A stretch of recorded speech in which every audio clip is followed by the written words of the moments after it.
सुप्रभात. जय जय रामकृष्ण हरी. 365 दिवसांच्या प्रवचन मालिकेतील आजचा दिवस 232. दास विषयांचा झाला, सुख समाधानाला आंचवला. सर्व दुःखाचे मूळ देह हाच होय, त्यातलंच देहाला दुखणे म्हणजे दुःखाचा कळस होय. मिठाचे खारटपण, साखरेचे पांढरेपण, यास नसे वेगळेपण, तैसे देह आणि दुःख जाण. देहाने जरी सुदृढ झाला, तेथेही दुःखाचा विसर नाही पडला. सावली जशी शरीराला, तसा रोग आहे शरीराला. रामकृष्णाधिक अवतार झाले, परी देहाने नाही उरले. स्वतःचा नाही भरवसा, हे अनुभवास येई. परी वियोगाचे दुःख अनिवार्य होई, देह दुःख फार अनिवार्य, चित्त होई नित्य अस्थिर. देहाचे भोग देहाचेच माथी, ते कोणास नाही देता येती, कोणाकडूनही नाही घेता येती. आजवर जे जे काही आपण केले, ते ते प्रपंचाला अर्पिले, स्वार्थाला सोडून नाही राहिले.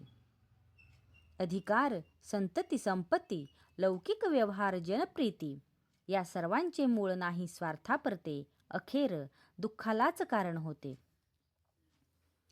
जो जो केला आपण प्रयत्न, तेच सुखाचे निधान समजून, कल्पनेने सुख मानले, हाती आले असे नाही झाले.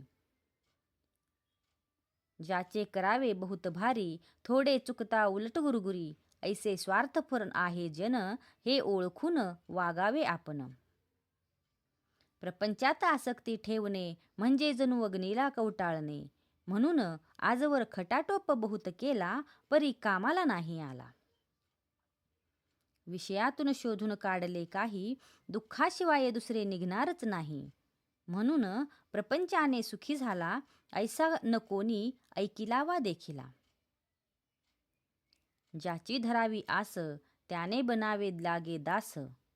दास विषयांचा झाला, तो सुख समाधानाला अंचवला. ज्या रोपट्यास घालावे खत पाणी, त्याचेच फळ आपण घेई. विषयास घातले खत जाण, तरी कैसे पावावे समाधान. प्रपंचातील संकटे अनिवार्य, कारण दुःख प्रपंच दुःख रूप जाण. आजवर नाही कुणी सुखी झाले, ज्यांनी विषयी चित्त गुंतावले.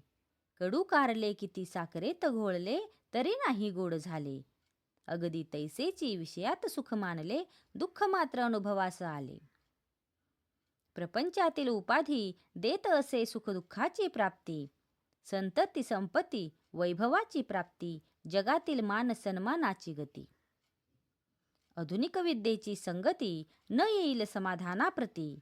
प्रपंचातील सुखदुःखाची जोडी आपणाला कधी न सोडी. नामातच जो राहिला, नामापरता आठव नाही त्याला. परमात्मा तर तो त्याला, हाच पुराणींचा दाखला.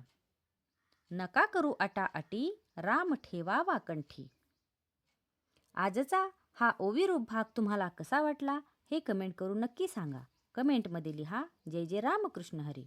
आणि अशाच अधिक माहितीसाठी आजच ब्रह्मांड नायक चॅनलला सबस्क्राईब करा आणि जास्तीत जास्त लोकांपर्यंत ही माहिती पोहोचवा.